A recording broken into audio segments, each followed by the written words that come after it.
أعوذ بالله من الشيطان الرجيم بسم الله الرحمن الرحيم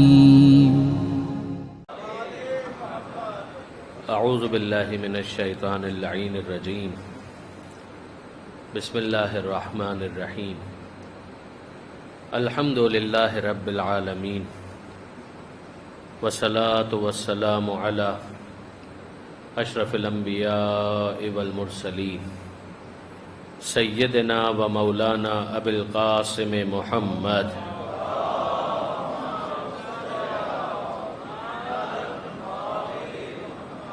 وأہل بیتہ الطیبین الطاہرین المعصومین المظلومین المنتجبین المنتخبین المیامین لا سیما علی الامام المنتظر والحجة الثانی عشر الذین اذهب اللہ عنہم الرجس وطہرہم تطہیرا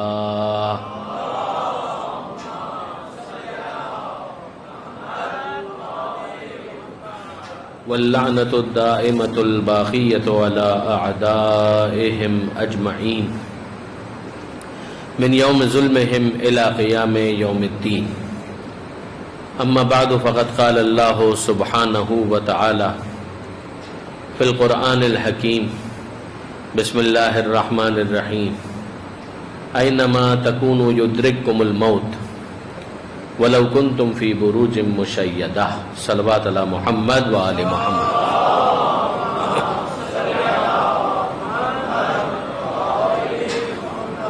برادران عزیز و خاران محترم، 5 شبوں پر مشتمل یہ سلسلہ مجالس کہ جو ظاہر ہے کہ ایک بڑے سلسلے کا جز ہے، آج ہماری یہ تیسری تقریر ہے جو آپ کی سماعتوں کے لیے ہدیہ ہے۔ پہلی تقریر میں سرنامہ کلام میں سورہ ہجر کی ایک آیت کو تلاوت کیا گیا، لقد آتیناک سبعا من المثانی والقرآن العظیم۔ اے حبیب، یقیناً ہم نے آپ کو سبع مثانی عطا کیا اور قرآن عظیم عطا کیا، اور اس کے ضمن میں اور اس کے ذیل میں اپنی گزارشات میں نے آپ کے سامنے پیش کی۔ کل کی تقریر سورہ عنکبوت کی آخری آیت کے حوالے سے تھی کہ جس میں پروردگار عالم نے یہ ارشاد فرمایا کہ والذین جاہدوا فینا لنہدینہم سبلنا، کہ وہ کہ جو ہماری راہ میں کوشش کرتے ہیں، ہماری راہوں میں ایفرٹس کرتے ہیں، تو پھر ہم ان کو گرنے نہیں دیتے۔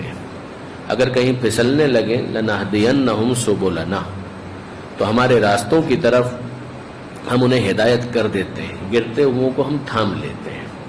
یہ ہماری طرف سے قدردانی ہے ان کی ان کوششوں کی، کہ اگر وہ کوشش کرنے کے لیے تیار ہیں تو پھر ہم ہاتھ تھامنے کے لیے آمادہ اور تیار ہیں۔ ان 2 آیتوں پر ہماری گفتگو ہو چکی۔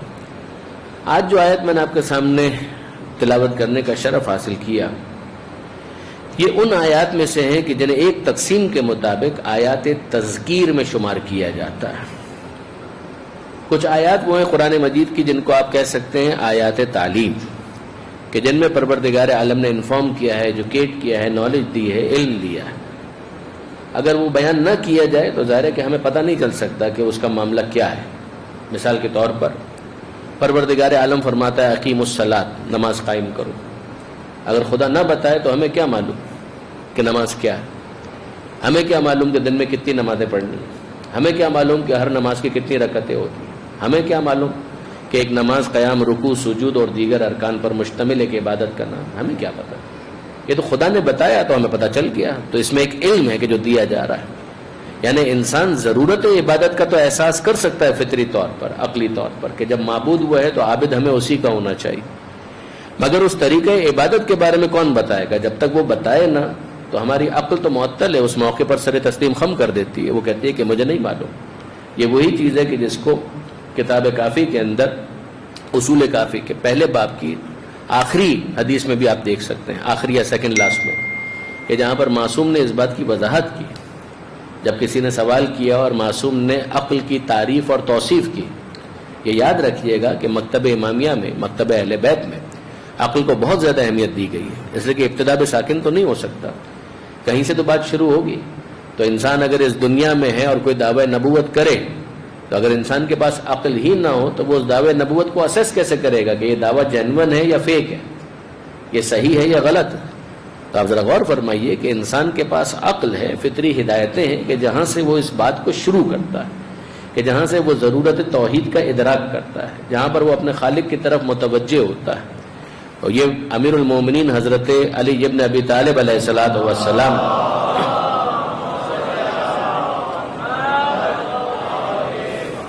نہج البلاغہ کے اندر بھی ارشاد فرمایا کہ اول الدین معرفتہ، کہ دین کا آغاز یہ ہے کہ اس کی معرفت حاصل ہو. اور اس کی معرفت حاصل ہو اس کا مطلب کیا ہے کہ اپنے مخلوق ہونے کو پہچانو تو خالق کا احساس ہو جائے گا. کہ جب انسان اس بات کا احساس کر لے گا کہ میں نے خود تو اپنے آپ کو نہیں بنایا، تو کوئی تو ہے کہ جس نے مجھے بنایا ہے، تو جس نے مجھے بنایا ہے وہ خالق ہے. اور جب میں اس کی مخلوق ہوں تو اس خالق کا حق یہ ہے کہ جس مقصد کے لیے اس نے مجھے تخلیق کیا ہے اس مقصد کے مطابق میں اپنی زندگی گزاروں.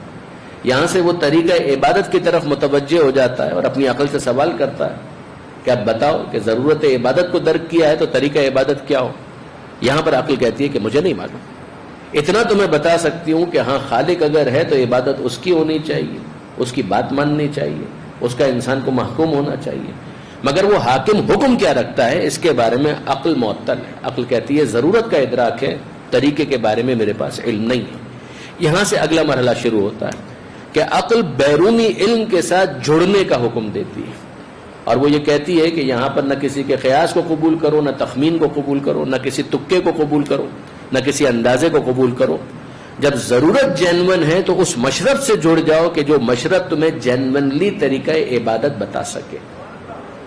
یہ وہ منزل ہے کہ جہاں پر انسان نبوت کا، امامت کا، ہدایت کا احساس کرتا ہے اور پھر ڈھونڈتا ہے.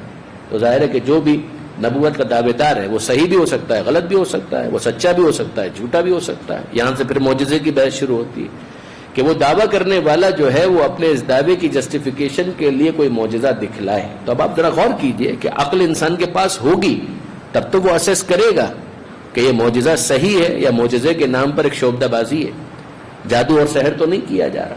تو یہ تمام تر چیزیں عقلی مباحث کے ماتحت ہیں کہ جو اس بات کی تاکید کرتی ہے کہ علم کے ساتھ جڑ جاؤ تجزیہ کرنے کے بعد. ایسا نہ ہو کہ تمہیں دین کے نام پر کوئی بیوقوف بنا جائے. جو بات میں کہنا چاہ رہا تھا وہ یہ کہ قرآن مجید کی آیتوں کی اگر آپ تقسیم دیکھیں تو ایک تقسیم یہ ہے کہ کچھ آیات تعلیم ہیں اور کچھ آیات تذکیر ہیں. آیات تعلیم، ایک مثال میں نے آپ کی خدمت میں عرض کی، اقیم الصلاۃ، نماز قائم کرو. مجھے کیا معلوم کہ دن میں کتنی نمازیں پڑھنی ہے؟ خدا بتائے گا. مجھے کیا معلوم کہ ہر نماز جو مجھے پڑھنی ہے اس کی رکعتیں کتنی ہیں؟ فجر کی 2 ہونی چاہیے یا عشاء کی 2 ہونی چاہیے؟ مجھے کیا پتا ہے؟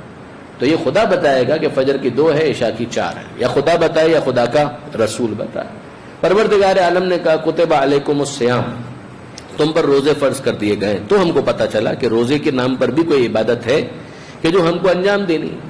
اچھا مجھے کیا معلوم کہ ماہ رمضان میں روزہ رکھنا ہے یا ماہ شوال میں روزہ رکھنا ہے؟ مجھے کیا پتا.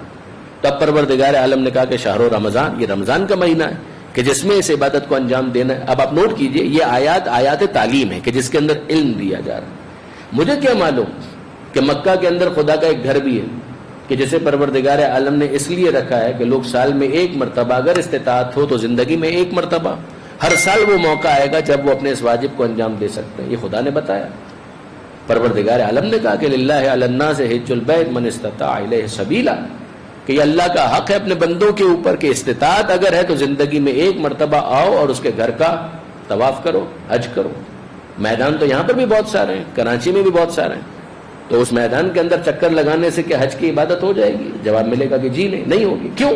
کہ دین جب اس کا ہے تو اعتبار بھی وہ فراہم کرے گا. اس نے ہر گھر کو کعبہ نہیں کہا، تو جس گھر کو کعبہ کہا اسی گھر کو کعبہ مانا جائے گا، اسی کا طواف عبادت کہلائے گا. صفا اور مروہ 2 پہاڑیاں ہی تو ہیں، تو پہاڑ تو ہمارے یہاں بھی بہت سارے ہیں. ان کے درمیان اگر آپ چکر لگا لیں گے تو وہ صحیح نہیں بنے گی. لیکن اگر انسان صفا اور مروہ کے درمیان 7 مرتبہ چکر لگائے خاص انداز سے تو بھی ظاہر ہے کہ وہ صحیح کی عبادت بن جائے گی. آپ غور فرمائیے کہ دھوتی اور بنیان تو یہاں پر بھی لوگ پہن سکتے ہیں اور پہنتے، لیکن کیا وہ حالت احرام کریٹ ہو جائے گی کہ جو حج کے حوالے سے مطلوب اور مقصود؟ ایسا نہیں ہوگا. انسان اگر یہ پہن بھی لے اسی طریقے سے ان اسٹچڈ بغیر سلے ہوئے کپڑے بھی پہن لے تو وہ سول ڈریس ہی کی ایک قسم بنے گا. لیکن اگر انسان وہاں پر جاتا ہے اور میقات سے لبیک اللہم لبیک کہتا ہے تو وہی 2 چادریں ہیں جو احرام کا رتبہ حاصل کر لیتی ہیں. تو یہ تمام تر چیزیں وہ ہیں کہ جن کو اعتبار دیا پروردگار عالم نے. اگر خدا نہ بتائے تو ہمیں نہیں پتہ چل سکتا. اگر خدا کا رسول نہ بتائے، امام نہ بتائے، کتاب خدا نہ بتائے تو ہمیں نہیں معلوم ہو سکتا کہ اس چیز کو پروردگار عالم عبادت شمار کرتا ہے. لیکن اب آئیے ایک دوسری تقسیم، یعنی دوسری جو قسم. کچھ آیتیں آیات تعلیم ہیں جن کی میں نے مثالیں آپ کے سامنے گزارش کی. ان کو آپ بہت پھیلا سکتے ہیں اور زیادہ ان میں اضافہ کر سکتے ہیں. زکوٰۃ ہے، خمس ہے، جتنی عبادتیں ہیں وہ سب اسی میں آتی ہیں. لیکن اب اس کے بعد اگلا مرحلہ آتا ہے. کچھ آیتیں ہیں جن کو آیات تذکیر کہا جائے گا.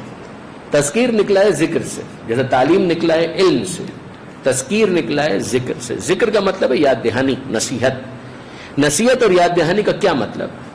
کئی مرتبہ ایک ایسی چیز ہوتی ہے کہ جس کو انسان جانتا ہے مگر رنگینی دنیا کی وجہ سے وہ سیٹسفائیڈ ہو جاتی ہے، مارجنلائز ہو جاتی ہے، پس منظر میں چلی جاتی ہے، اتنی بیدار نہیں رہتی، اتنا تازہ نہیں رہتی، اتنی فریش نہیں رہتی. ان کے اوپر گرد پڑی ہوئی ہوتی ہے. اس گرد کو ہٹا دیا جائے تو اس کا نکھار سامنے آ جاتا ہے.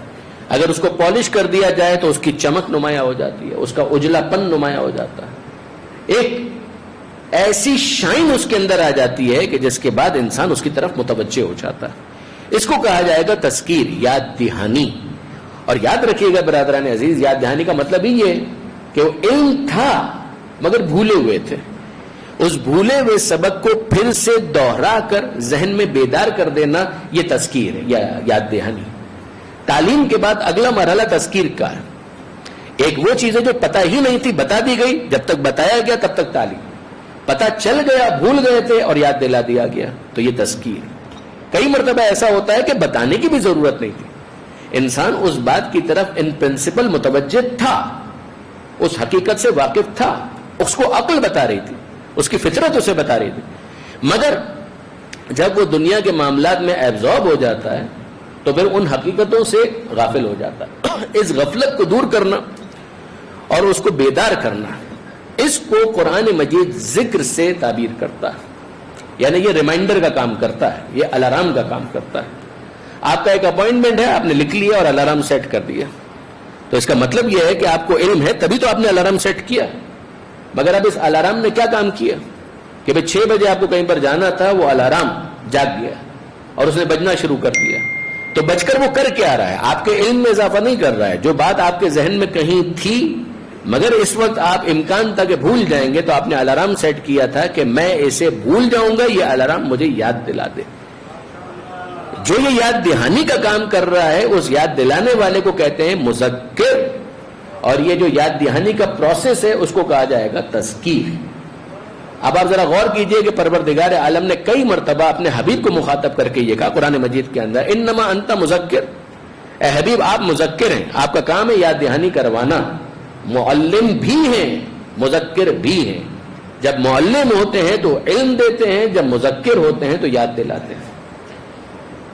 لست علیہم بمسیطر، ہم نے آپ کو ان کے اوپر ٹھیکیدار نہیں بنایا ہے کہ آپ کسی طرح سے کان سے پکڑ کر ان کو صراط مستقیم پر لے آئیں. نہ، جیسے الارم کا کام کیا ہے، ایسا نہیں ہے کہ الارم جب بجے گا تو آپ کو کان سے پکڑ کر اس کام پر لے جائے گا. نہ، اس الارم نے تو صرف اتنا کرنا ہے کہ متوجہ کر دینا ہے کہ صاحب آپ بھولے ہوئے تھے، یاد کر لیجئے، یہ کام آپ کا بھی پینڈنگ ہے.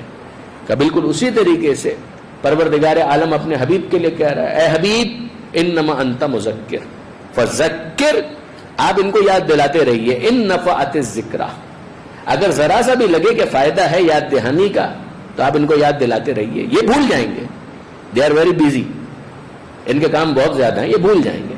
تو جب یہ بھول جائیں تو آپ کا کام یہ ہے کہ بھولا ہوا سبق ان کو یاد دلاتے رہیے.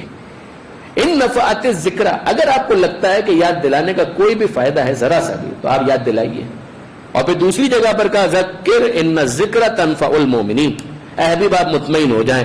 ہو سکتا ہے کہ ابو جہل کو یاد دہانی کا کوئی فائدہ نہ ہو سکتا ہے کہ ابو لہب کو یاد دلانے کا کوئی فائدہ نہ ہو، مگر آپ یاد دلائیے ان الذکر تنفع المؤمنین. کسی اور کو فائدہ ہو نہ ہو، جو صاحبان ایمان ہیں ان کو یہ یاد دہانی بڑا فائدہ پہنچائے گی، ان کو یہ یاد دہانی ضرور فائدہ پہنچائے گی. ابو جہل بھول سکتا ہے اور ایسا بھول سکتا ہے کہ یاد کرنے کے لیے بھی تیار نہ ہو. ابو لہب ایسا بھول سکتا ہے کہ یاد کرنے کے لیے بھی تیار نہ ہو، لیکن سلمان لیکن ابو ذر، لیکن مقداد، لیکن عمار، لیکن میثم، یہ تو یاد رکھیں گے اور ایسا یاد رکھیں گے کہ دار پر چڑھ جائیں گے، زبان کٹ جائے گی اور علی علی کرتے رہیں گے. درود بھیجیے محمد و آل محمد.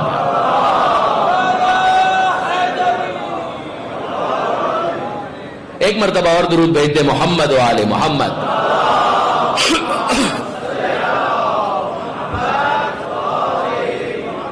اب آپ ذرا دیکھیے، طریقہ نماز پروردگار نے سکھا دیا، لیکن اب نماز کے ذریعے سے ہدف کیا ہے؟ اقم الصلاۃ لذکری، نماز قائم کیجئے میری یاد کے لیے.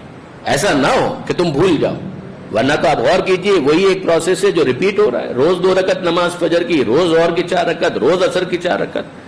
کوئی یہ کہہ سکتا ہے کہ آبسلیٹ ہو گیا، آؤٹ ڈیٹڈ ہو گیا؟ نہ، یہ یاد دہانی ہے.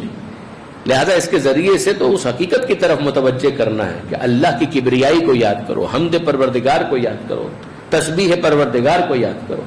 اس بات کو یاد کرو کہ ایاک نعبد و ایاک نستعین. اس بات کو یاد رکھو کہ صراط الذین انعمت علیہم. کچھ لوگ ہیں کہ جن سے جڑنا ہے، کہ جن کے اوپر نعمت ہدایت کو نازل کیا گیا. ذرا غور فرمائیے گا برادران عزیز، یہ یاد دہانی کا پروسیس ہے جو پروردگار عالم مسلسل چاہتا ہے. اب آئیے اس آیت کی طرف کہ جس کو آج میں نے سرنامہ کلام میں تلاوت کرنے کا شرف حاصل کیا. یہ بھی آیات تذکیر میں سے، بات تو یہی سے شروع ہوئی تھی نا، یاد دہانی والی آیتیں. پروردگار عالم کیا کہہ رہا ہے؟ اینما تکونوا یدرککم الموت. تم کہیں پر بھی چلے جاؤ، موت تم تک پہنچ جائے گی. اس میں سے کون سی ایسی حقیقت ہے کہ جو ہم کو نہیں معلوم؟ انصافاً مجھے بتائیے برادران عزیز کہ کیا آپ اور میں اس بات کو نہیں جانتے کہ ہم کہیں پر بھی ہو موت تو بالآخر آ جائے گی. وَلَوْ كُنْتُمْ فِي بُرُوجٍ مُشَيَّدَةٍ، چاہے تم مضبوط قلعوں میں پناہ لینے کے لیے پناہ گزین ہو جاؤ، وہاں پر شیلٹر حاصل کر لو، وہاں پر پروٹیکشن حاصل کر لو، وہاں پر تم پناہ حاصل کر لو، تو مطمئن ہو جاؤ کہ ان قلعوں کے اندر بھی تمہیں مختلف لوگوں سے پناہ مل سکتی ہے، مگر موت کے مقابلے میں وہاں پر بھی پناہ ملنے والی نہیں ہے. کئی مرتبہ ایسا ہوتا ہے، باڈی گارڈ آپ نے کھڑے کر دیے دروازے کے باہر کہ کوئی بھی آئے گا تو پہلے کارڈ دکھائے گا، صاحب کے پاس کارڈ آئے گا، وہ دیکھیں گے، اجازت دیں گے تو پھر وہ مہمان اندر آئے گا. کیا موت کا فرشتہ بھی اس طرح سے کرتا ہے؟ توہمات تو انسان کو بہت کچھ کروا دیتے ہیں، مگر یاد رکھیے گا اس کا حقیقت اور واقعیت سے کیا تعلق ہے. یہیں پر یاد رکھیے برادران عزیز کہ اگر آیات تعلیم اور فرامین رسول کو آپ نظر انداز کر دیں تو پھر ہوگا کیا؟ کئی مرتبہ یہ ہوتا ہے کہ انسان ایلوژن، سپرسٹیشن، توہم، انہی کو حقیقت سمجھ لیتا ہے. مسئلہ کیا ہے؟ مسئلہ یہ ہے کہ جب ایک جینوئن اندر سے ریکوائرمنٹ ہوتی ہے، اس کو باہر سے صحیح طرح سے سیٹسفائی نہ کیا جائے تو انسان کیا کرے گا؟ جینوئن ریکوائرمنٹ کو جب صحیح طرح سے سیٹسفائی نہ کیا جائے تو بالآخر انسان کہیں نہ کہیں پناہ تو تلاش کرتا ہے. یعنی ایک خالی چھوٹی سی مثال آپ کی خدمت میں عرض کروں کہ بچہ دودھ کے لیے پریشان ہے، لیکن اس کو دودھ نہ ملے اور آپ اس کے منہ میں چوسنی ڈال دیں تو کیا کرے گا؟ کچھ دیر کے لیے تو وہ سمجھے گا کہ ہاں جو میری ریکوائرمنٹ تھی اس کو پورا کر دیا گیا، لیکن کیا اس میں سے دودھ نکلے گا؟ ظاہر ہے کہ دودھ تو نہیں نکلے گا. جب دودھ نہیں نکلے گا تو کچھ دیر کے لیے وہ خاموش ہو جائے گا. پہلے وہ رو رہا تھا طلب کے لیے اور آپ نے اس کے منہ میں چوسنی ڈال دی، دودھ نہیں دیا اس کو، تو کچھ دیر کے لیے تو وہ خاموش ہو گیا. اس کو احساس ہوا کہ یہ چوسنی جو ہے مجھے بیوقوف بنانے کے لیے دی گئی. تو اب تھوڑی دیر کے بعد جب روئے گا تو وہ طلب کے لیے نہیں روئے گا، وہ احتجاج ہوگا. اب یہ اس کی طرف سے پروٹیسٹ ہے کہ میرے ساتھ فراڈ کیا گیا. آپ نے غور فرمایا برادران عزیز، یہ دین کے نام پر بھی ہوتا ہے. دین کے معاملے میں انسان کی طلب صادق ہے، مگر بت پرستی کے ذریعے سے اگر اسے چوسنی دی جائے گی اور توحید سے دور کیا جائے گا تو یاد رکھیے کچھ دیر کے لیے تو شاید وہ خاموش ہو جائے، مگر جب اسے احساس ہوگا کہ میرے ساتھ کتنا بڑا فراڈ ہوا تو یاد رکھیے گا برادران عزیز کہ کبھی خدا کے مقابلے میں جھوٹے خدا کے ذریعے سے چوسنی دی جاتی ہے، کبھی جھوٹے نبی کے ذریعے سے فراڈ کیا جاتا ہے، اور کبھی ولی کے مقابلے میں جھوٹے امام کے ذریعے سے فراڈ کیا جاتا ہے. یہ سب مطمئن کرنے کے طریقے تو ہو سکتے ہیں مگر جینوئن سیٹسفیکشن حاصل نہیں ہو سکتی. توہمات کا معاملہ یہی ہے. انسان کئی مرتبہ جب حقیقت غیب تک متوجہ نہیں ہوتا تو یہ توہمات کیا ہیں؟ بھائی خدا کو مانو، دیکھا تو اس کو بھی نہیں. خدا کو مانو، دیکھا تو اس کو بھی نہیں. قیامت کو مانو، دیکھا تو اس کو بھی نہیں. جنت کو مانو، جہنم کو مانو، دیکھا تو اس کو بھی نہیں. تو یہ سارے معاملات کیا ہیں؟ کہ یہ غیر حقیقت ہے. کیوں؟ جو خدا کو نہیں مانتا وہ تو اس کو بھی وہم کہے گا. وہ تو کہے گا you are wasting your time my dear, صبح کے ٹائم پہ آرام سے سوتے رہو, کیوں اٹھ جاتے ہو؟ یہ ماہ رمضان میں اپنے میل کو انجوائے کیوں نہیں کرتے؟ تو خدا نے کہا خدا ہے ہی نہیں. آپ ذرا غور کیجئے کہ جو خدا ہی کو نہیں مان رہا, جو ایتھیسٹ ہے, اس سے آپ پوچھ لیجئے, وہ کہے گا کہ یہ دین کے نام پہ جو کچھ ہے وہ سب فراڈ, وہ سب کا سب سپرسٹیشن. لیکن اگر آپ آ جائیں اس شخص کے پاس کہ جو خدا کو مانتا ہے, تو پھر اس کے بعد اگلا سوال یہ ہوتا ہے کہ یہ جو تم مان رہے ہو اس کی دلیل کیا ہے؟ وہ یہ کہے گا کہ جب میں نے خدا کو مانا, خدا کے بھیجے ہوئے نبی کو مانا, اس کے نبی ہونے کو سمجھ لیا, اس کے معجزے کو چیک کر لیا, اب اس کی تعلیمات کو نہ ماننا ایک واقعی حقیقت کا انکار کہ مخبر صادق نے مجھے بتایا تھا. لیکن اب اس کے مقابلے پر آپ آئیے اس شخص کی طرف کہ جو توہمات کا اسیر ہو گیا, تو ہوا کیا؟ ہوا یہی کہ وہ چوسنی کی طرف چلا گیا. بات اتنی سی ہے برادران عزیز, اس درخت کے اوپر کوئی بھوت بیٹھا ہوا, گزر ہی نہیں رہے. دلیل کیا ہے؟ تو قیامت کو آپ نے مانا تو دلیل ہے, مصطفیٰ نے بتایا. جنت کو آپ نے مانا, دلیل ہے, مرتضیٰ نے بتایا, قرآن کی آیت بتا رہی. پل صراط کو مانا, دلیل ہے ہمارے پاس. وہ دلیل کیا ہے؟ یا تو آپ اس دلیل ہی کا انکار کرتے ہیں تو ایک بحث الگ ہے, لیکن اگر اس دلیل کو دلیل کے طور پر قبول کر لیا جائے اور پھر اس کے بعد اس کے کہنے پر مانا جا رہا ہے, تو یہ ہے مخبر صادق کی خبر کی تصدیق. یہ کہلاتا ہے جینون عقیدہ. لیکن اس کے مقابلے پر آ جائیں کہ اس درخت پر کون ہے؟ بھوت بیٹھا ہو, کالی بلی راستہ کاٹ گئی, اب کیا ہوگا؟ کچھ نہ کچھ گڑبڑی ہوگی. آپ کو کس نے بتایا کہ کالی بلی کے اندر یہ اثر موجود ہے؟ مشاہدہ تو نہیں ہے, مشاہدہ تو نہیں ہے, فزیکل تو کچھ بھی نہیں ہے. اب اگر کسی بیوہ خاتون کو دسترخوان پر بٹھا لیا تو برکت اٹھ جائے گی, کس نے بتایا آپ کو؟ یہ کیوں ظلم کیا آپ نے اس بیوہ خاتون کے اوپر؟ اس کی تذلیل کیوں کی؟ ایک تو اس کا امتحان کے پروردگار عالم نے اس کے شوہر کے انتقال کے ذریعے سے اس کا امتحان لیا, اور دوسری طرف یہ تذلیل. آپ کو حق کس نے دیا کہ آپ خدا کے اوپر اتنا بڑا الزام لگائیں کہ پروردگار نے اس کو منحوس بنا دیا؟ معاذ اللہ. اچھا اب آئیے تھوڑا سا لائٹر نوٹ کے اوپر ایک درود بھیجیے محمد و آل محمد.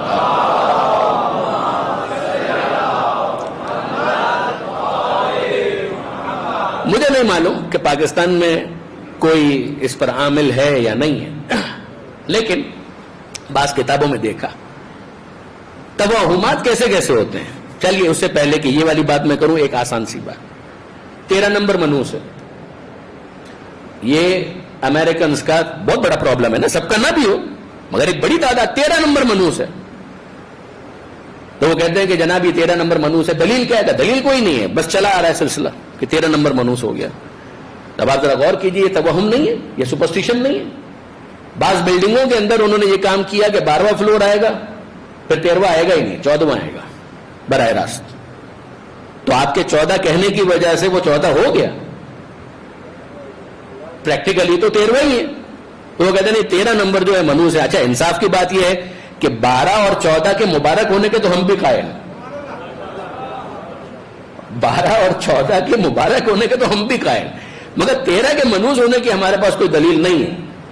البتہ اگر اس 13 کے عدد میں سے دہائی کو آپ نکال دیں اور اکائی کو چھوڑ دیں تو شاید میں غور کرنے کے لیے تیار ہو جاؤں. البتہ اس کی بھی وجہ وہی ہوگی کیونکہ ٹرینٹی کی بات آئی تھی پرسوں بھی, تثلیث کی بات آئی تھی, اس وجہ سے. کچھ اور مت سمجھ لیجیے گا. درود بھیجیے محمد و آل محمد پر.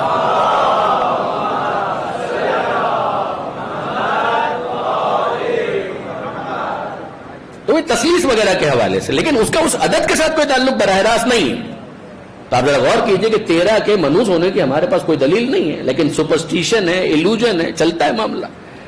جب انسان اس فطری ریکوائرمنٹ کو, جو اندر سے آواز ہے کہ معاملہ اس دنیا سے باہر کا بھی ہے, مگر اس کو اگر جینون مشرف سے نہیں لے گا تو پھر کہیں نہ کہیں اس کو توہمات کا شکار ہونا ہی ہونا ہے. جس طرح چوسنی دے کر اس کو مطمئن کیا جاتا ہے بچے کو, اسی طریقے سے توہمات دے کر جو غیر سے متعلق ایک جینون ریکوائرمنٹ انسائیڈ موجود ہے اس کو خاموش کیا جاتا ہے, مگر یہ فراڈ ہوتا ہے. اب اس کے بعد آگے بڑھ جائیے. یہ جو آیت میں نے آپ کے سامنے پڑھی نا, اینما تکونوا یدرککم الموت, ذرا اس کو ذہن میں رکھیے گا. میں نے کہا تذکیر ہے, مگر ذرا دیکھیے ہوتا کیا. بعض کتابوں کے اندر یہ چیز دیکھیے, مجھے نہیں پتا کہ پاکستان میں, ہندوستان میں کہاں آج کل کوئی اس کا عمل کرنے والا ہے, مگر ہے, ممکن ہے وہ کتابوں میں ہے. وہ کیا, کسی کے گھر میں انتقال ہو گیا تو پہلا کام کیا ہوگا؟ ظاہر ہے کہ سوگ کی کیفیت آ جائے گی, گریا ہوگا سب کچھ، لیکن اس کے بعد اب مردہ ہے، تجہیز و تکفین، غسل، کفن، دفن، نماز جنازہ، یہ سب ہوگا. وہ ہو گیا. اب جو ورثہ ہیں گھر پر واپس آئے، تھکے ہوئے، غمگین بھی ہیں، محزون بھی ہیں، غمزدہ بھی ہیں. کہ پہلا کام کیا کریں گے گھر آنے کے بعد؟ کہ پہلا کام یہ کریں گے کہ جو گھر کا دروازہ ہے اس کو ہٹاؤ. ارے گھر کے دروازے نے کیا قصور کیا؟ کہ نہیں اس کو ہٹاؤ. تو پھر کیا کریں گے؟ کہ اس دروازے کی جگہ اینٹوں کے ذریعے سے دیوار چنو، دیوار بناؤ. تو پھر گھر میں داخل کیسے ہوں گے، باہر کیسے نکلیں گے؟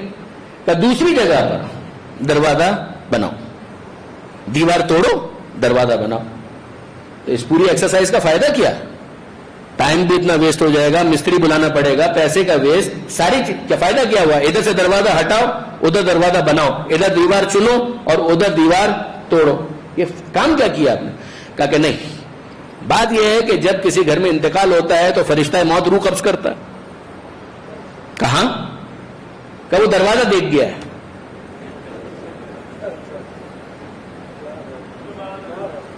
کہ وہ دروازہ دیکھ گیا ہے. چلو اگر دیکھ بھی گیا ہے تو اب کیا ہوگا؟ کہ دیکھ گیا ہے تو پھر واپس آئے گا. جب اس نے دروازہ دیکھ لیا ہے تو پھر واپس آئے گا. تو بندہ خدا، تو آپ کرنا کیا چاہتے ہیں؟ کرنا یہ چاہتے ہیں کہ دروازہ یہاں سے ہٹاؤ، وہاں بنواؤ، دیوار یہاں پر چنوا دو تاکہ جب وہ یہاں پر آئے تو کنفیوز ہو جائے. اس کو نہیں، یہاں تو دروازہ تھا اب تو نہیں ہے، تو اب کیا کریں گے؟ کہ کہیں اور جاتے ہیں، یہاں پر تو وہ دروازہ ہی نہیں ہے. یہ آپ کے خیال میں فرشتہ موت ہے یا ڈاکیا ہے؟ یہ ہم نے کیا سمجھا اس کو؟ یہ فرشتہ موت ہے، یہ ڈاکیا ہے. آج کل تو ڈاکیا بھی گوگل کی ڈائریکشن دیکھ کر آتا.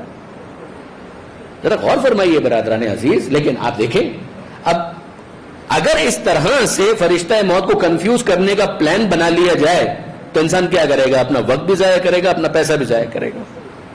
لیکن اگلا مرحلہ کہ وہ یہ تو سوچے کہ دروازہ تو اب دیکھا ہے، جب پہلی مرتبہ روح قبض کرنے آیا تھا تب کس کا دروازہ دیکھا تھا؟ وہ حکم خدا کا پابند جس کو قرآن کہہ رہا ہے سورہ انبیاء میں، عباد مکرمون، اللہ کے مکرم بندے، لا یسبقونہ بالقول، وہ قول خدا پر سبقت نہیں کرتے، وہم بامرہ یعملون، جو امر پروردگار ہوتا ہے اس کے مطابق وہ عمل کرتے چلے جاتے ہیں. اور کیا فرشتہ موت کو دروازے روکیں گے؟ فرشتہ موت کو صرف ایک دروازے نے روکا تھا اور وہ تھا در فاطمہ زہرا.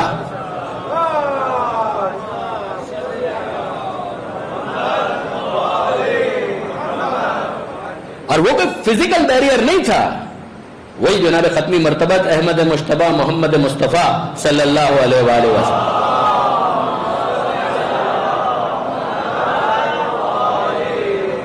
وہ جو آپ روایت میں سنتے ہیں کہ جناب سیدہ نے جب اذن نہیں دیا کہ میرے بابا ابھی بیمار ہیں تو وہ ملاقاتی کچھ دیر کے بعد پھر واپس آ گئے. اور جناب سیدہ کی آنکھوں میں جب آنسو آئے تو پیغمبر اکرم نے پوچھا کہ بیٹی کیا بات ہے؟ کہا ایک ملاقاتی ہے، ملنا چاہتا ہے، میں منع کر رہی ہوں کہ میرے بابا اس وقت بیمار ہیں مگر وہ اصرار کر. تو جناب ختمی مرتبت نے کہا کہ اے بیٹی اس کو آنے دو، یہ کبھی اجازت طلب نہیں کرتا، یہ تیرے در کا احترام ہے کہ جس کی وجہ سے وہ ٹھہرا ہوا ہے. درود بھیجے گا محمد و آل محمد.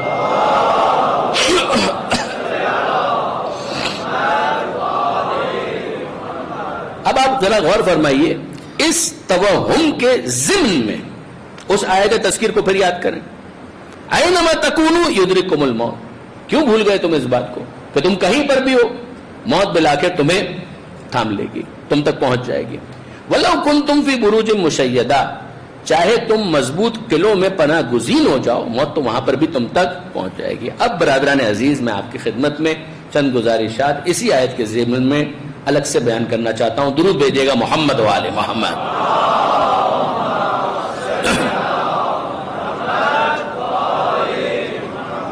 کیا کہا پروردگار عالم نے؟ خداوند متعال کہہ رہا ہے کہ اگر تم مضبوط قلعوں میں بھی چلے جاؤ تو کیوں چلے جاؤ؟ کوئی انسان مضبوط قلعوں میں کیوں جائے گا؟ کہ پناہ کے لیے. کہ تمہیں پناہ موت کے مقابلے میں وہاں پر بھی نہیں ملنے والی، تم اس کو ڈیل نہیں کر پاؤ گے اس طریقے سے. یہ ٹیکل کرنے کا طریقہ نہیں ہے. اب میں ایک اصولی سوال آپ سے کرتا ہوں برادران عزیز، خاص طور پر میرے نوجوان دوست یہاں پر جو موجود ہیں. ان کی پوری توجہات چاہتا ہوں. بزرگان تو ظاہر ہے کہ حصول ثواب کے لیے تشریف فرمائے, اور آج میرے بہت محترم دوست علامہ رمیز الحسن موسوی صاحب بھی تشریف فرمائے, کہ جو میرے بزرگ بھی ہیں, اس لیے کہ میں نے اپنی ٹین ایج میں ان کے کالم سے اور ان کے ملفوظات سے بہت استفادہ کیا. میرے بہت محترم بزرگ ہیں, ان کے احترام میں بھی ایک مرتبہ درود بھیجیے گا, محمد و آل محمد.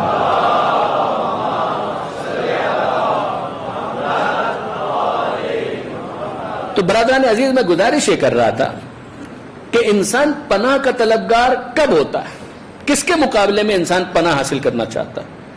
وہ چیز کہ جس کو آپ انجوائے کر رہے ہیں اس کے مقابلے میں تو آپ پناہ کے طالب نہیں ہوتے. یعنی مجھے ایک بات بتائیے کہ اگر ایک شخص وہ کرکٹ کو بہت پسند کرتا ہے اور کرکٹ کھیلنے کا اس کو موقع ملے تو کیا وہ کمرے میں گھس جائے گا؟ کسی کو سوئمنگ بہت پسند ہے اور اس کو سوئمنگ کا موقع ملے تو کیا وہ کمرے میں گھس جائے گا؟ وہ کہے گا نہیں نہیں نہیں نہیں, مجھے نہیں جانا وہاں پر, کوئی مجھے بچائے سوئمنگ سے. اگر اسے سوئمنگ نہیں آتی ہے اور وہ سوئمنگ کو ایک پریشانی سمجھتا ہے تو یقیناً وہ اس سے بھاگے گا. لیکن اگر وہ سوئمنگ کو انجوائے کرتا ہے تو آپ مجھے بتائیے کیا اس کے مقابلے میں وہ پناہ کا طلبگار ہوگا؟ جواب ملے گا جی نہیں. اس کا مطلب کیا ہوا؟ ایک اصول ہمارے سامنے آیا کہ انسان جس کو مصیبت سمجھتا ہے اس کے مقابلے میں پناہ کا طلبگار ہوتا ہے. کیا آپ مجھے اجازت دیتے ہیں کہ میں یہ انفر کروں, یہ میں استنتاج کروں, میں نتیجہ نکالوں کہ انسان جس چیز کو مصیبت سمجھتا ہے اس کے مقابلے میں وہ پناہ کا طلبگار ہوتا ہے. ایسا ہی ہے نا؟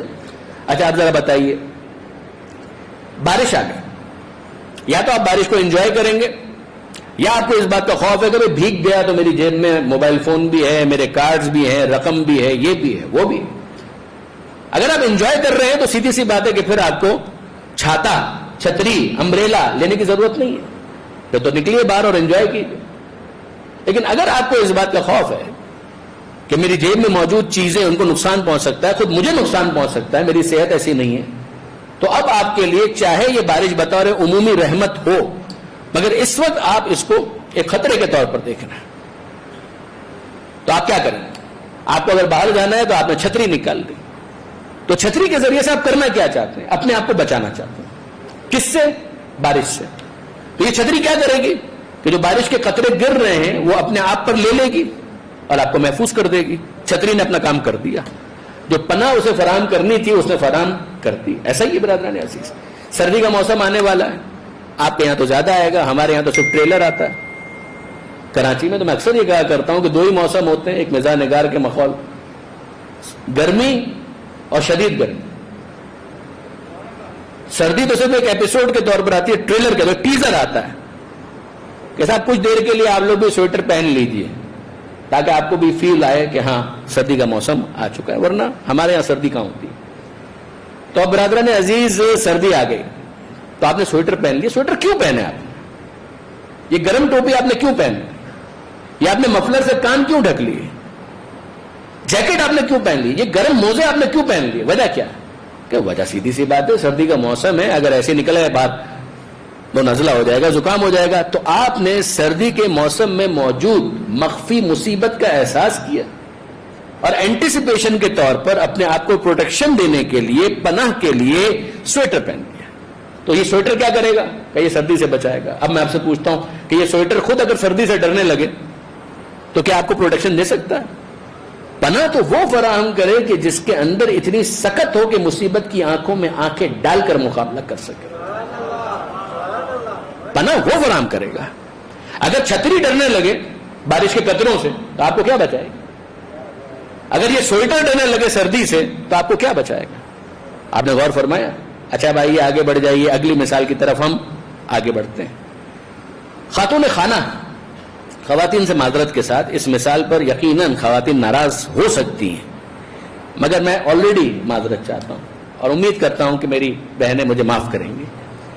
خاتون کتنی ہی پڑھی لکھی کیوں نہ ہو جائیں, پی ایچ ڈی کیوں نہ ہو جائیں, بزنس وومن کیوں نہ ہو جائیں, کروڑوں اور اربوں کا کاروبار چلا رہی ہوں, کتنی ہی بہادر کیوں نہ ہو جائیں, کچھ حشرات الارض ایسے ہیں کہ جن کے ساتھ خواتین کی نہیں بن سکتی, دوستی ہو ہی نہیں سکتی, چاہے وہ ملک کی وزیر اعظم بن جائے. البتہ مجھے نہیں معلوم, سابق وزیر اعظم صاحبہ کے بارے میں کچھ نہیں کہہ رہا, مجھے پتا بھی نہیں. تو سنا ہے کہ وہ بڑی فائٹر خاتون تھی، لیکن یہ کہ جتنی بھی فائٹر ہوں تو بڑے بڑے دشمنوں سے مقابلہ ہو سکتا ہے، پہلوانوں کو پچھاڑا جا سکتا ہے، مگر بعض حشرات الارض ایسے ہیں کہ عام طور پر مشاہدہ یہی بتاتا ہے کہ نہیں، خواتین کی ان سے دوستی نہیں ہو سکتی. ان میں سر فہرست ہیں بیگ صاحب. لال بیگ سے خواتین کی دوستی نہیں ہو سکتی، چھپکلی سے خواتین کی دوستی نہیں ہو سکتی. وہ بڑے بڑے سوانح حادثات کا مقابلہ کر سکتی ہیں، لیکن بہرحال یہ لال بیگ بہت بڑی مصیبت ہے، یہ چھپکلی بہت بڑی مصیبت ہے. تو آپ دیکھیں گے، یعنی دیکھیں گے کیا مطلب، یہ تو بارز معذرت گھر گھر کی کہانی ہے کہ فرض کیجئے کسی بات پر انبن ہو گئی، خاتون خانہ صاحب خانہ سے ناراض ہو، بات بھی نہیں کر رہی، ریسپانس بھی نہیں دے رہی. اگر خاتون خانہ ہے تو چائے کو ترس گئے صاحب خانہ، ناشتہ نہیں مل رہا مثلا، مشکل ہے، یہ مصیبتیں پرابلمز آ جاتی ہیں. تو اب وہ ناراض ہو گئی ہے، بات بھی نہیں کر رہی ہے، لیکن اچانک آ گئی کہ جی سنتے ہیں، کہ کیا ہوا، کہ دیکھیے وہاں پر، کہ کیا ہے، آپ تو بات ہی نہیں کر رہی تھی، کہ وہ لال بیگ. کہ لال بیگ، ہاں ہاں دکھ رہا ہے لال بیگ تو وہاں پر ہے. تو پھر کہ ذرا جائیے اس کو نپٹیں. کہ نپٹیں کیا مطلب، تم تو مجھ سے بات بھی نہیں کر رہی تھی. کہ وہ ہم لوگ بعد میں طے کر لیں گے، ابھی تو اس کو کچھ لیں جا کر. کہ تم تو اتنی ناراض تھی، ایسا لگ رہا تھا کہ دشمنی ہو گئی ہے. کہ یہ بڑا دشمن سامنے آ گیا. وہ لال بیگ کو دیکھ کر اتنی خائف، چھپکلی کو دیکھ کر اتنی خائف. اور اب وہ ظاہر ہے کہ صاحب خانہ شوہر صاحب جو ہیں وہ رستم زمان بن کر، پہلوان بن کر چپل اٹھا کر گئے اور جا کر رسید کیا، اور فاتحانہ مسکراہٹ کے ساتھ ایک ہاتھ میں چپل اور دوسرے ہاتھ میں خاتون خانہ کے سامنے، کہ ذرا دیکھو قابو کر لیا نا، آخر میری ضرورت پڑی نا، تم کہتی تھی نا کہ تم مستقل ہو گئی ہو، پرماننٹ ہو گئی ہو، اب اندازہ ہوا شوہر کے بغیر کام نہیں چل سکتا، کم سے کم لال بیگ مارنے کے لیے تو شوہر کی ضرورت پڑتی ہے. انہوں نے بھی نظریں جھکا لی، انہوں نے کہا کہ ہاں ٹھیک کہہ رہے ہیں، آپ کیا کہیں، اب لال بیگ کے مقابلے میں تو آپ سے پنگا نہیں لیا جا سکتا. باہر سے معذرت عوامی زبان میں نے استعمال کی، درود بھیجیے گا محمد و آل محمد.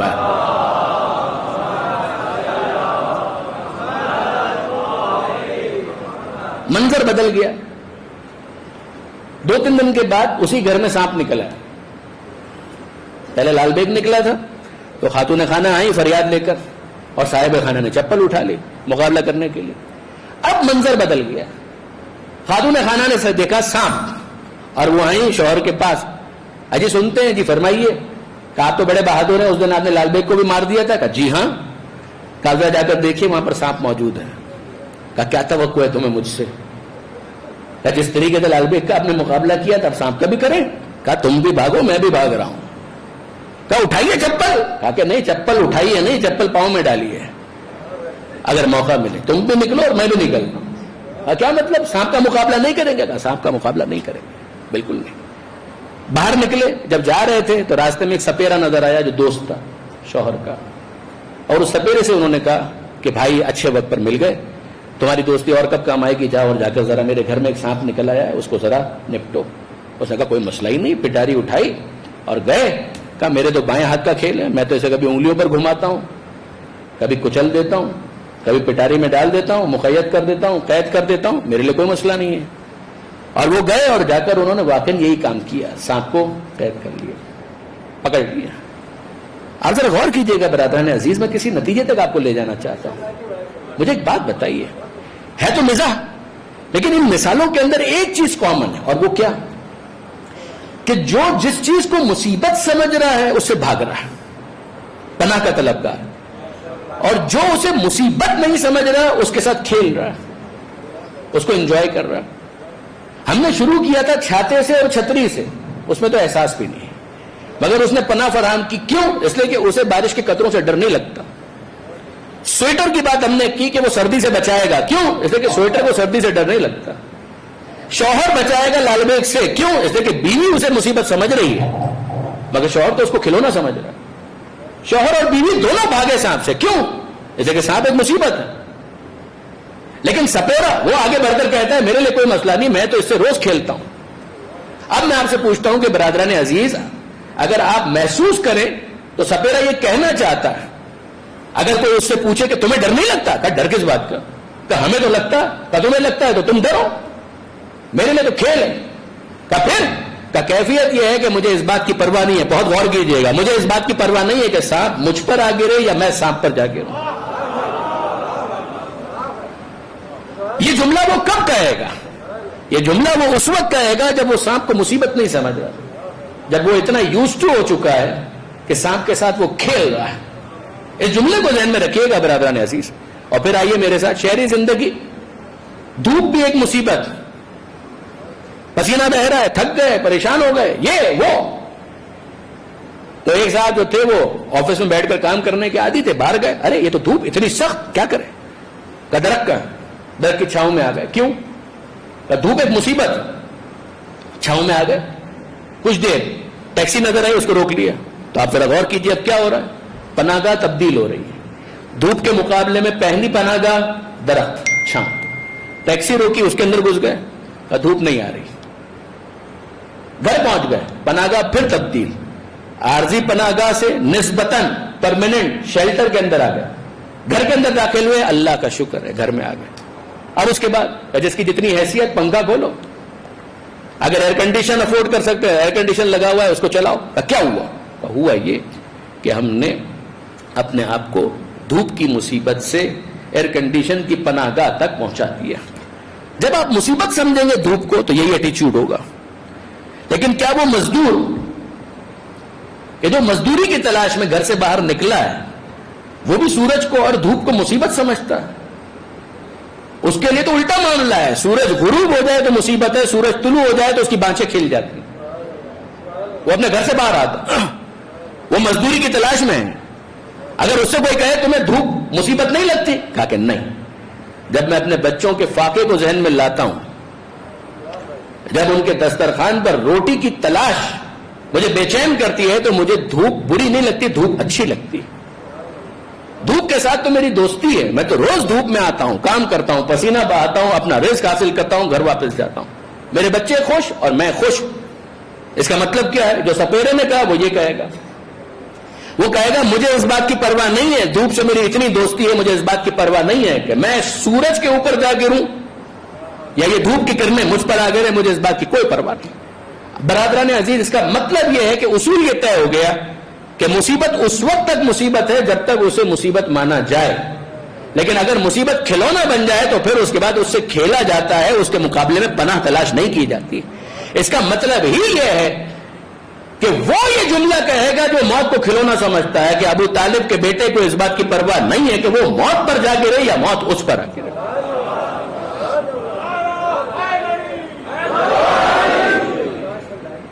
جو اس کو کھلونا سمجھ رہا ہے وہ تو اس کے ساتھ کھیلے گا. اب اسی سے پوچھنا ہے کہ وہ بتا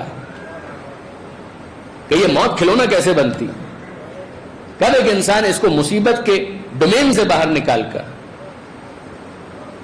ایک ایسا کھلونا بنا لے کہ جس کو وہ انجوائے کر رہا ہے. دیکھیں برادران عزیز, سورہ جمعہ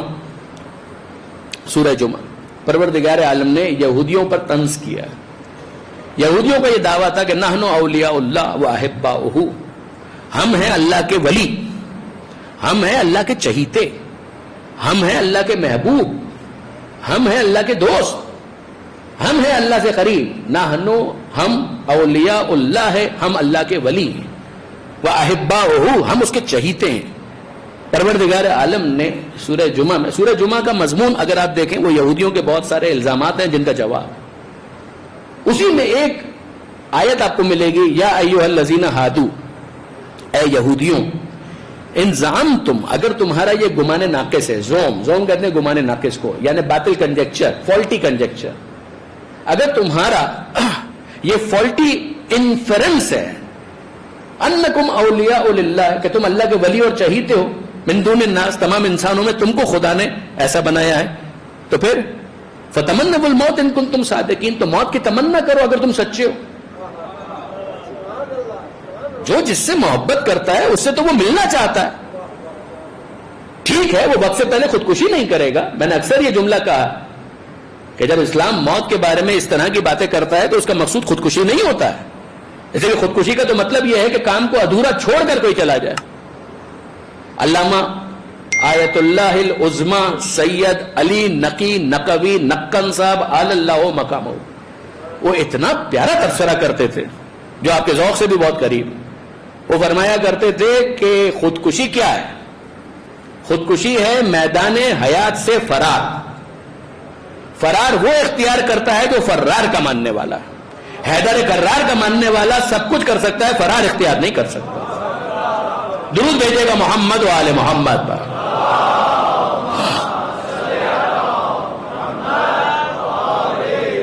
ایک مرتبہ اور درود بھیج دے محمد و آل محمد پر.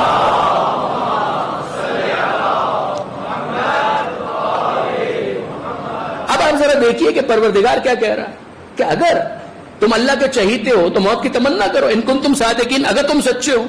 وَلَا يَتَمَنَّوْنَهُ أَبَدًا, یہ ہرگز ہرگز موت کی تمنا نہیں کریں گے. بما قدمت ایدیہم, ان کے ہاتھوں نے جو آگے بھیجا ہے نا وہ اس قابل نہیں ہے کہ یہ موت کی تمنا کر سکیں. اس کا مطلب کیا ہوا؟ موت کو کھلونا بنانے کے دو طریقے ہیں. ایک یہ ہے کہ انسان اللہ کا ولی ہو, جب چاہے گا تو معشوق سے ملاقات کے لیے مضطرب اور بےتاب ہوگا. موت کے مقابلے میں پناہ نہیں ڈھونڈے گا, وہ تو یہ چاہے گا کہ کب وہ ٹرانزیشن کا پیریڈ اوور ہو اور جس کا میں عاشق ہوں اس سے ملاقات کا مجھے موقع ملے. انصاف سے مجھے بتائیے برادران عزیز, وہ محبت جو بالحوثی ہے, اگر کسی کو پتہ چل جائے کہ میرا محبوب اس کمرے میں بچپن کا دوست ہے, 20 سال کے بعد پتہ چلے کہ جس شہر میں میں ہوں اسی شہر میں وہ بھی موجود, یہ پتہ چل جائے یہ اس کمرے میں موجود ہے, اس کی تمنا کیا ہوگی؟ وہ اڑ کر پہنچے گا, دروازہ کھولے گا, ملاقات کرے گا. مجھے بتائیے برادران عزیز کہ اگر واقعاً کوئی پروردگار عالم سے محبت کے دعوے میں صادق ہے اور اس کو پتا ہے کہ موت وہ دروازہ ہے کہ جس کو کھول دیا جائے تو معشوق سے ملاقات ہو جائے گی, تو کیا ہو سکتا ہے کہ وہ موت کی تمنا نہ کرے؟ کیسے ہو سکتا ہے؟ تو ایک چیز یہ ہے کہ انسان ولی خدا ہو تو موت کو کھلونا سمجھے گا, مصیبت نہیں سمجھے گا. دوسری چیز, بما قدمت ایدیہم, اس کے ہاتھوں نے آگے وہ بھیج دیا ہو کہ جس کے بعد اس کی تیاری مکمل ہے. جو ہاتھوں نے وہاں بھیج دیا ہے تو یہاں رکھا ہی نہیں ہے کچھ, سب تو وہاں پر ہے. جب سب وہاں پر ہے تو وہاں جانے کی جلدی ہوگی, یہاں رکنے کا ارمان نہیں ہوگا. تیسری چیز, واللہ علیم بالظالمین, اللہ ظالموں کو خوب جانتا ہے. یعنی یہ یہود ظالم ہے, اس کا مطلب یہ ہے کہ جو ظالم نہیں ہوگا وہ کیا ہوگا؟ عادل ہوگا. جو عادل ہوگا وہ موت کی تمنا کرے گا. جو عادل ہوگا وہ ظلم سے دور ہوگا. جب ظلم سے دور ہوگا اور مجسم عادل ہوگا تو وہ معصوم ہوگا. اب آپ پڑھتے چلے جائیے, اب آپ پڑھتے چلے جائیے برادران عزیز. وہ جو علی کہہ رہے ہیں نا کہ خدا کی قسم ابو طالب کے فرزند کو اس بات کی پرواہ نہیں ہے کہ موت اس پر آ گرے یا وہ موت پر جا گرے. ولی خدا وہ دنیا کے لیے کچھ رکھا نہیں اور ایسا عدالت کا مجسم پے کر کہ جس کے بارے میں کہا گیا کہ دوسرے مارے گئے ظلم کی وجہ سے, علی مارے گئے عدل کی شدت کی وجہ سے. قتل فی المحراب لشدت عدلہ, کہ علی امیر ہونے کے بعد جو شہید کیے گئے ہیں تو اس وجہ سے کہ عدالت میں اتنا شدید انسان کوئی دوسرا نہیں تھا. آپ ذرا غور فرمائیے برادران عزیز, پہ سمجھ میں آتا ہے کہ علی یہ کہے کہ بچہ اپنی ماں کے فطری ذخیرہ غذا سے اتنا مانوس نہیں ہوتا جتنا علی موت سے مانوس ہے. اور برادران عزیز, میں آپ کی خدمت میں عرض کر رہا ہوں, خطبہ شعبانیہ اٹھا کر دیکھیے جو امیر المومنین نے روایت کیا ہے پیغمبر اکرم سے. ہماری کون سی حدیث کی کتاب ایسی ہے کہ جس میں یہ خطبہ شعبانیہ موجود نہیں ہے؟ کافی, تہذیب, استفسار, ملا یازر, بہار, مستدرک, وسائل الشیعہ, مفات الجنان. آسان سا حوالہ مفات الجنان. تھوڑے فرق کے ساتھ آپ کو ہر کتاب کے اندر یہ خطبہ شعبانیہ پیغمبر اکرم کا مل جائے گا کہ جس کے اندر پیغمبر اکرم کیا کہہ رہے ہیں؟ ایھا الناس, اے لوگوں, انہ قد اقبل الیکم, اللہ کا مہینہ تمہاری طرف آ رہا ہے. ماہ رمضان کا تعارف ہے, برکت کے ساتھ, رحمت کے ساتھ, مغفرت کے ساتھ. اسی خطبے کے اختتام پر پیغمبر اکرم رونے لگے. راوی کون ہے؟ مولا کائنات, لوگ بیٹھے ہوئے ہیں اور امیر المومنین نے اس کو روایت کی. مولا کائنات کہتے ہیں کہ پیغمبر اکرم نے خطبہ دیا اور خطبے کے اختتام پر آنسو بہانا شروع کیے. آپ نے سنا ہے نا کہ حسین مظلوم کی شہادت کی خبر پیغمبر اکرم نے دی. جناب ام سلمہ والی روایت وقت ولادت والی روایت مستدرک کو دیکھ لیجئے, ترمذی کو دیکھ لیجئے, کتنی کتاب, ہماری کتابیں تو ہیں برادران اہل سنت کی بھی. اسی طریقے سے علی ھذا القیاس پیغمبر اکرم نے مولا کی شہادت کی خبر بھی دی. اسی خطبے کے اختتام پر آنسو بہائے اور پھر پیغمبر اکرم کہتے ہیں کیف صبرک یا علی, اے علی تیرے صبر کا کیا عالم ہوگا, اے علی تیرے صبر کا کیا عالم ہوگا جب ایسا ہی ماہ رمضان ہوگا اور ایسے ہی ماہ رمضان کی ایک رات ہوگی اور تیرے سر کا خون بہے گا اور تیری داڑھی کو خضاب کرے گا. پیغمبر اکرم نے یہ سوال کیا, کتنا بلیغ سوال ہے. پیغمبر اکرم کہنے کیف صبرک, اے علی تیرے صبر کا کیا عالم ہوگا. اور امیر المومنین اب یہ بتا رہے ہیں کہ موت کھلونا کب بنتی ہے, موت کو انجوائے کب کیا جاتا ہے. اب ذرا سنیے گا امیر المومنین کا جواب کیا ہے. امیر المومنین جواب دیتے ہی نہیں ہے, ایک اور سوال کر لیتے ہیں. پیغمبر اکرم کیا کہہ رہے ہیں کیف صبرک یا علی, اے علی تیرے صبر کا کیا عالم ہوگا, ایسا ہی ماہ رمضان ہوگا, تیرا سر ہوگا, بہتا ہوا خون ہوگا, تیری داڑھی کو خضاب کرے گا. امیر المومنین جواب نہیں دیتے, ایک سوال کرتے ہیں اذالک فی سلامت من دینی, اے اللہ کے رسول مجھے یہ بتائیے کہ جب یہ ہوگا تو میرے دین کی سلامتی کے ساتھ ہوگا, ایمان کی سلامتی کے ساتھ ہوگا. پیغمبر اکرم فرماتے کیوں نہیں, اے علی یقیناً تیرے دین کی سلامتی کے ساتھ ہوگا. اب آپ بتائیے برادران عزیز کہ علی نے یہ سوال کیوں کیا. علی معیار سمجھانا چاہتے ہیں کہ ذرا معیار کو سمجھو کہ ایمان اگر سلامت ہو تو پھر اس کے بعد کیا ہوتا ہے. اب علی کہتے ہیں, علی یہ کہتے ہیں کہ اللہ کے رسول آپ نے تو صبر کے بارے میں سوال کیا, اذن لیس من مواقع الصبر, اگر میرا دین اور ایمان سلامت ہے تو پھر صبر کا موقع تو نہیں ہوا, صبر تو مصیبت میں کیا جاتا ہے. اذن لیس من مواقع الصبر, اللہ کے رسول پہ یہ صبر کا موقع کہاں ہوا, تو پھر کہ یہ تو شکر کا موقع ہوگا. ایسی موت مصیبت تو نہیں ہے, پھر ایسی موت تو نعمت ہے, شکر تو نعمت پہ کیا جاتا ہے. اے اللہ کے رسول اذن لیس من مواقع الصبر, اے اللہ کے رسول یہ صبر کا موقع تو نہ ہوا, یہ تو پھر شکر کا موقع ہے. آپ نے غور فرمایا برادران عزیز کہ یہ جملہ امیر المومنین کا, اور یقین جانیے اگر آپ غور کریں نا تو وہ جو ضربت لگنے پر علی کا نعرہ ہے کہ فزت برب الکعبہ, یہ کیا ہے, یہ شکر پروردگار کا ایک انداز ہے. رب کعبہ کی قسم میں کامیاب ہو گیا, آپ کا خون بہ رہا ہے کہ رب کعبہ کی قسم میں کامیاب ہو گیا, آپ کی داڑھی خضاب ہو رہی ہے, رب کعبہ کی قسم میں کامیاب ہو گیا. کعبے میں آیا تھا, مسجد سے جا رہا ہوں, اور اس طول حیات میں, اس ظرف زمان میں کعبے سے لے کر مسجد کوفہ اور لحد تک کوئی ایک لمحہ بھی ایسا نہیں ہے جو مرضی پروردگار کے خلاف ہے. اب اس کے بعد علی کی کامیابی میں کیا شبہ ہو سکتا ہے, پھر اس کے بعد ایسی موت کے نعمت ہونے میں کیا شبہ ہو سکتا ہے. نہج البلاغہ میں آپ جا کر دیکھیے برادران عزیز, آپ کو جملہ ملے گا.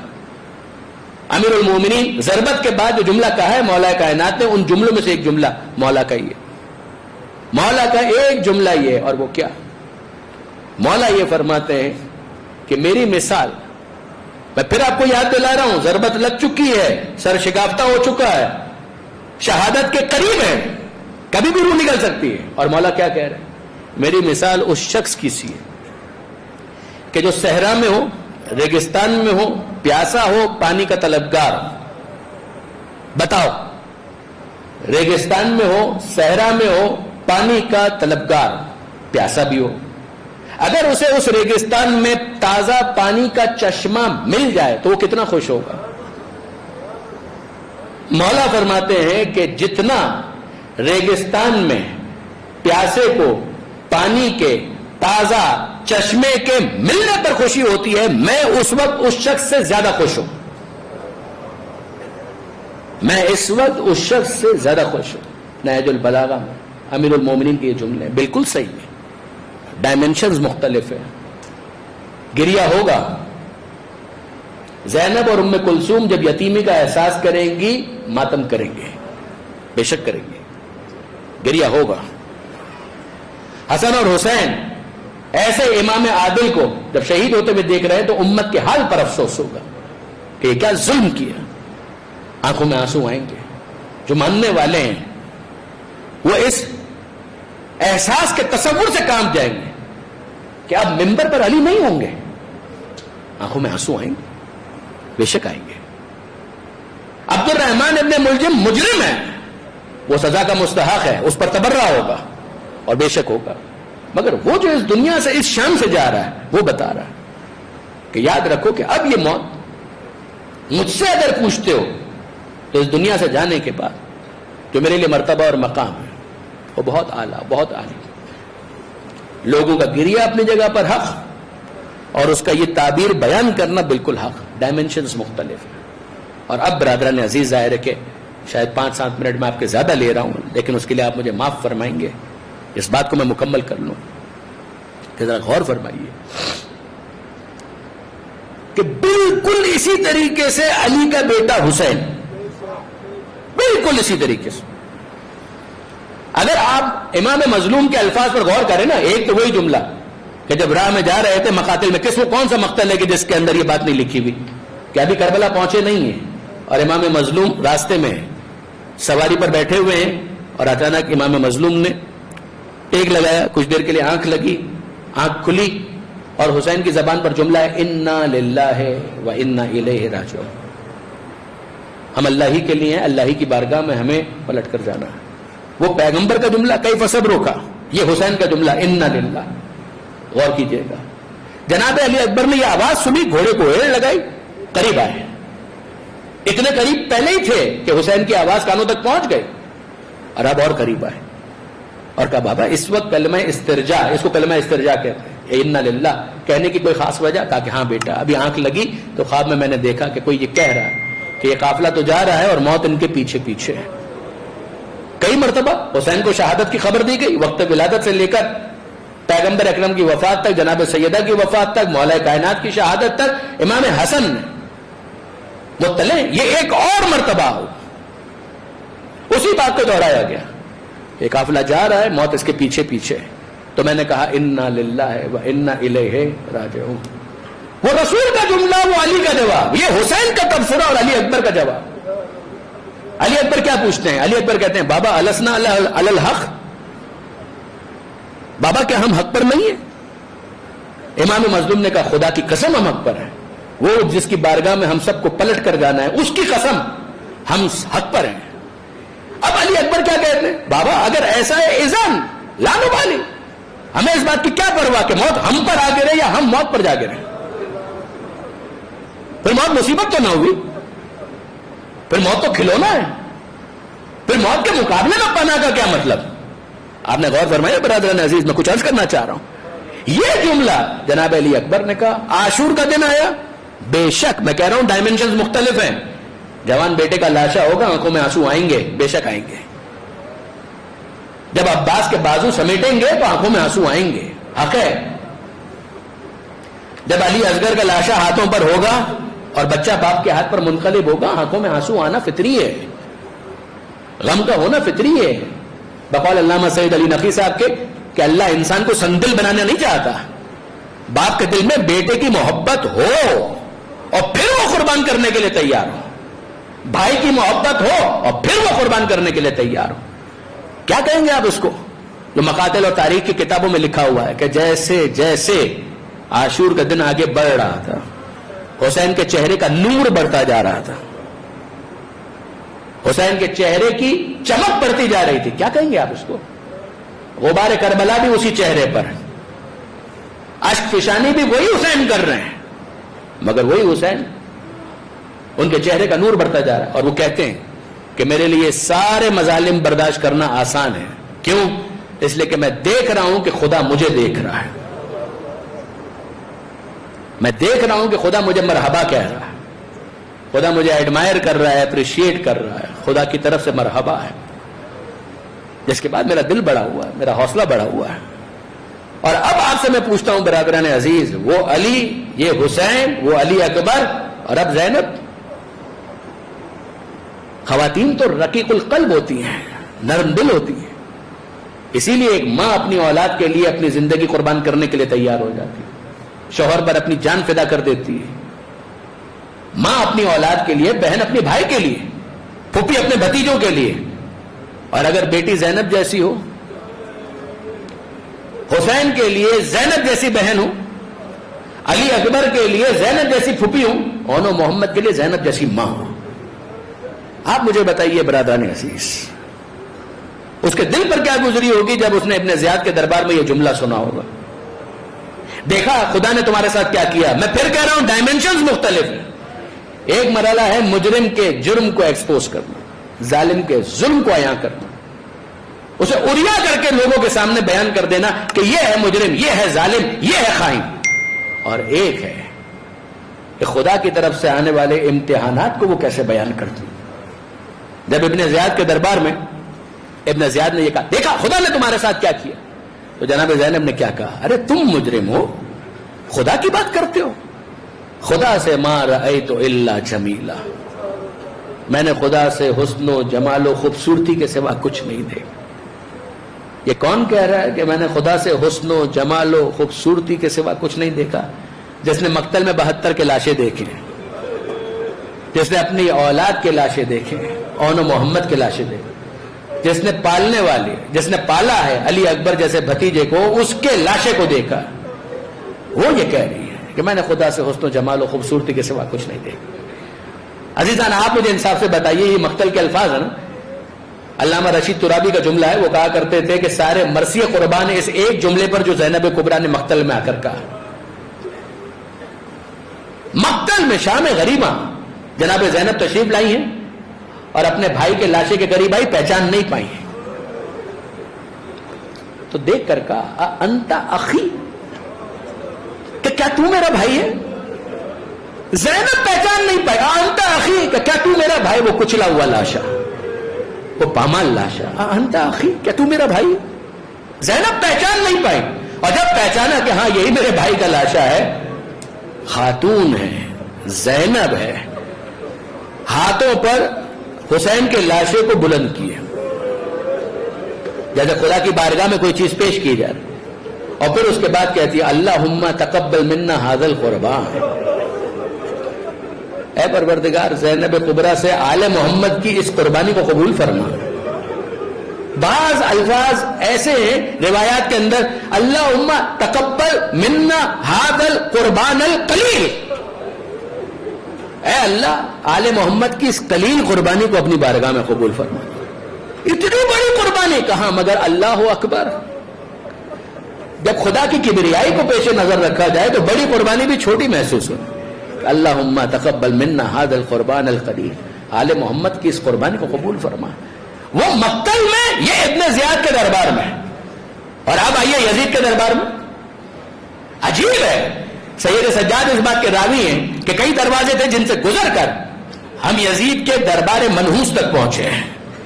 کئی دروازے تھے اور ہر دروازے سے دوسرے دروازے تک سینکڑوں فوجی تھے، سپاہی تھے جو تلواریں لے کر کھڑے تھے اور دو رویا قطار لگا کر، اور ان کے درمیان میں سے ہمیں گزارا گیا. کیفیت یہ تھی کہ ایک رسی میں ساری بیویوں کے گلے باندھے گئے تھے. اگر کسی موقع پر کوئی بیوی رک جائے، چل نہ پائے، تو ساری بیویوں کو رکنا پڑتا تھا.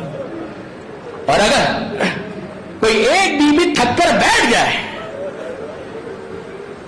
تو ہر بیوی کو بیٹھنا پڑتا تھا، اس لیے کہ ایک رسم میں اتنے گلے باندھے گئے تھے. عجیب ایک جملہ ہے، میں سادات سے معافی مانگتا ہوں، لیکن یہ کہ بہرحال یہ عجیب جملہ ہے کہ سید سجاد کہتے ہیں ہمیں ویسے باندھا گیا تھا جیسے چوپایوں کو باندھا جاتا ہے.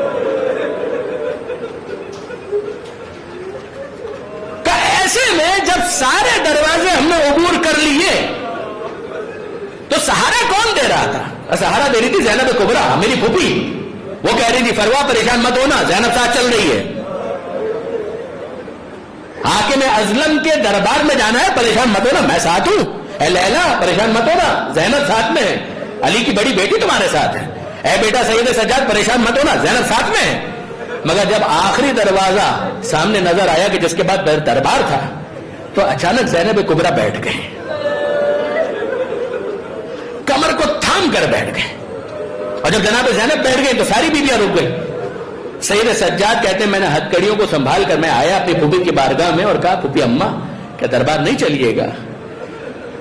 تو زینب کبریٰ نے حسرت کے ساتھ کہا، جو اب تک سب کو سہارا دے رہی تھی، وہ کہہ رہی ہیں کہ ہاں بیٹا جائیں گے دربار میں جائیں گے، مگر بس بیٹا مجھے 21 رمضان کی رات یاد آ گئی، جب بابا نے مجھے اپنے قریب بلایا تھا، کہا تھا زینب ذرا اپنے کانوں کو میرے لبوں سے قریب کرنا، میں نے اپنے کانوں کو بابا کے لبوں سے قریب کیا تو بابا نے کہا زینب دربار میں جانا لازم ہے، بیٹی دربار میں جانا پڑے گا۔ میں نے بابا کو دیکھا اور کہا بابا وہ ہاں تو نامحرموں کا مجمع ہوگا، آپ کی بیٹی کیسے جائے گی؟ اس وقت بابا نے کہا تھا زینب پریشان مت ہونا، میں موجود رہوں گا، جب وہ موقع آئے گا مجھے آواز دے لینا، میں موجود رہوں گا۔ بس بیٹا سید سجاد مجھے 21 رمضان کی رات یاد آ گئی، بابا نے کہا تھا مجھے آواز دے لینا، ذرا بابا کو پکار لوں، بابا آ جائے تو پھر چلتے ہیں۔ یا علی مدد، بابا اپنی بیٹی کو مدد کے لیے آئیے۔ اور کچھ دیر کے بعد زینب کہتی ہے چلو بیٹا سید سجاد وعدہ پورا ہو گیا، اب اگلے منازل کو طے کریں۔ الا ولعنۃ اللہ علی القوم الظالمین وسیعلم الذین ظلموا ایام منقلب ینقلبون۔ بار الہا اس قلیل توسل کو قبول فرما، ان آنسوؤں کو جناب سیدہ کے رومال میں جگہ عطا فرما، مالک بیماروں کو شفا عطا فرما، کرونا کی وبا کا خاتمہ فرما، بے روزگاروں کو رزق حلال عطا فرما، وطن عزیز پاکستان کو استحکام عطا فرما، آزاداری آزاداروں آزادخانوں کی حفاظت فرما، تمام علماء کرام مراج اعظا مقام معظم رہبری اور انقلاب اسلامی کی حفاظت فرما، زمانے کے امام کے ظہور میں تعجیل فرما، ہمیں ان کے اعوان و انصار میں شمار فرما۔ ربنا تقبل منا انک انت السمیع العلیم وتب علینا انک انت التواب الرحیم۔